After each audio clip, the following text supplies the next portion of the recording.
So when Acura first introduced the ILX, a lot of people criticized it as just being power. Let me retry again. So when the ILX first came out, a lot of people criticized it as just being a fancy Civic. So today I've got my two buddies here, Rob and Brandon. Both of them have 2012 Civic SIs, and we're gonna see if this car actually is just a fancy Civic or is it more than that. Both of them have somewhat heavily modified SIs. So Rob, tell me, how does this thing feel compared to yours? More like an Acura. It feels a little softer, not gonna lie, but I like it. It's softer, it's something that you can enjoy. Mm-hmm. It'll still go when you put your foot down as long as you're in the right gear. Even though there's like three fat guys sitting in the car weighing it down with the air conditioner. That's correct, three fat guys. Thank you for that. And Brandon actually used to have an 8th generation SI. An 09 SI sedan. And actually, which one do you prefer more?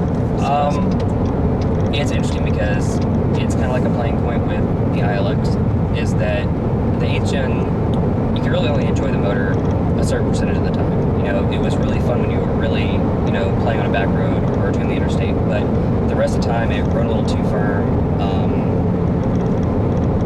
The motor had, you really had to, kind of like the old VTEC motors of the past, like the B series when you Integras, the Civics, was that they had nothing down low. You know, they screamed up high, but you really had to work for it, which some people say, oh, well, that's, one of the, the enjoyable parts of it is to work for pulling out in traffic. Well, it's more befitting in like an everyday daily driver, especially in like the Acura version. I mean, who wants to rev up their luxury car all the time to get it to go, I guess is what. It seems to fit the character of the ILX a little bit more. How do you guys talk about?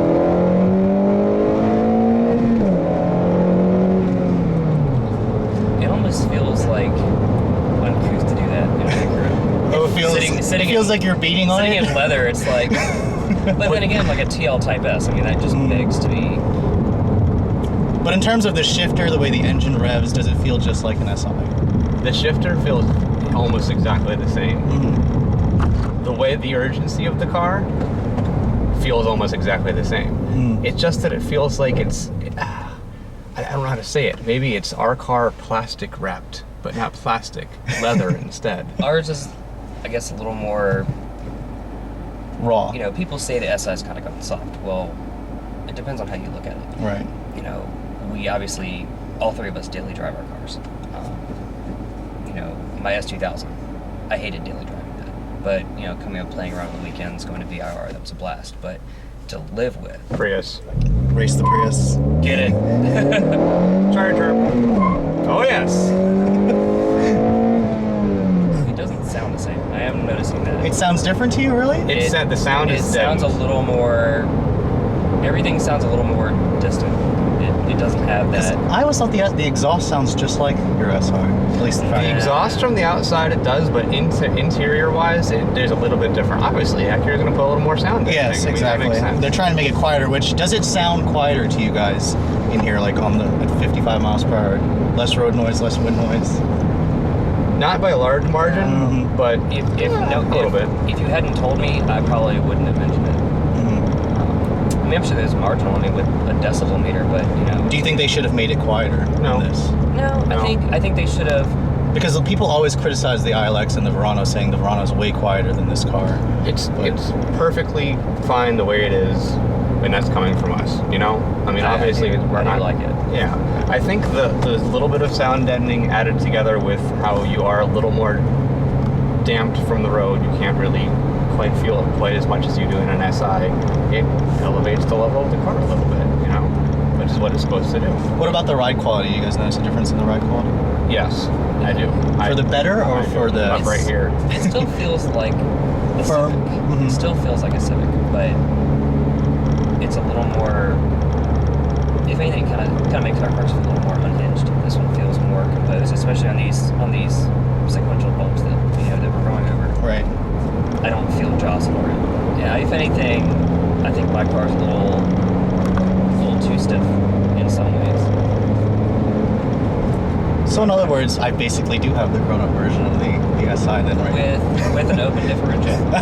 he's always going to hate on me, Which though. I want to, why? Like, if it's basically a Civic SI, with leather Acura badges, you know, an upscale version, then why wouldn't you put the limited slip on it? I think the reason being is because Acura figures most of the customers who buy this car won't take it to the track. They gave you a red push button start. They didn't give that. I wish I loved the red push button start. Oh, so you want that now? Which is kind of like, well, my S2000 had that, right? And I enjoy that. My BMWs had that, so it's something that it's one of those added little luxury touches. Mm-hmm. But it's kind of like, okay, you get a bright red shiny start button, but you don't get a limited slip.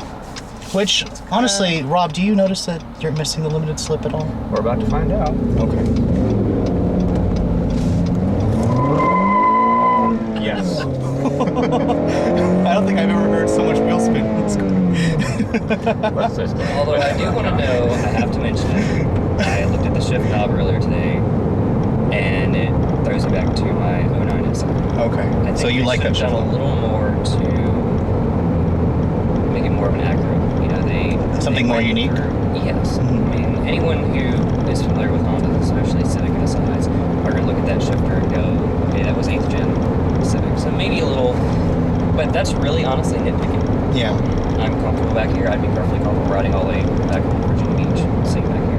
I like the two-tone. I'm glad that it's not, you know how Acura tends to be a little doom and gloom with their interiors, Mhm. like all black, a little bit of brushed, and like that's it. So I'm glad to see they still do it. So otherwise, it has a nice interior. You like the more traditional I instrument panel. I do like the interior. The exterior is still controversial, like most people, you know, are talking about Acura lately in the last few years. Interior-wise, it's what I would expect out of. It's in Volkswagen territory. I mean, you can get some nice things from Volkswagen, and they notoriously have pretty nice interiors. Right. So when you bring a Volkswagen to mind now, for $30,000 is what Acura asked for this. You could get like a GLI or a GTI. You could also get a Buick Verano Turbo. You could get the Mercedes CLA, the Audi A3 that's coming up. Would you guys buy this car if you were in the market for a premium sport? It's not a fair question to ask me because I'm a Honda loyalist. So Yeah, he I might be is. slightly blinded, but You're talking to someone in the backseat who's owned 40 cars. Okay, so if I've you owned guys, Audis, I've owned Mercedes. he's literally had a lot. I've literally had a whole bunch of cars. If you put this next to a CLA, Okay. but the Mercedes will is be a lot Porsche. more. Yeah. Mercedes is like Porsche. So if here's your entry price, and then you tick a couple of boxes, and before you know it, you're low 40s. Oh, absolutely. It's So 10 you grand get more a than lot this car. you get a lot more right off the bat. Value. Acura. That's what Acura Correct, offers is correct. value. And you know, it's not like Porsche where you say, okay, yeah, sure, you can have, you know, a Panamera for, you know, 60 grand, but hey, look, if you want this, and that. It's like another 50 grand. Exactly. So, in being an Acura and obviously being manufactured by Honda, you're going to have the resale value, something that you don't have Right. with Volkswagen necessarily. You have the reliability. You have the excellent dealer network. So I guess we're coming up to the end here, but what would your final thoughts be? So did Acura do a good job with this car? I personally think that when I first heard this car was coming out, I wasn't too pleased. Having seen it in person and driving it, I like it a lot. I do. I mean, What about you, Brandon? Like I said, it really just comes down to nitpicking. And we got the backup camera too. But of course the 13 SI has that. That is something that's nice. that is able to be put into the 12s, but overall, I do. I like it. Definitely a few things that they pick up right off the bat after, you know, spending, you know, 15,000 miles in an SI and then riding in this. There's definitely things I like. I'm impressed with the leather. I'd be interested to see how it wears over time. But, I'll definitely let you know. Is it an Acura? Yes. So don't think of it as a Civic. A Civic with badges on it. It does feel like an Acura. Well, I think that's definitely something that Acura will be pleased to hear. But anyways, guys, thanks so much for joining us today and trying to figure out if the ILX is well differentiated from the Civic. Thanks so much for watching. I'll catch you all later.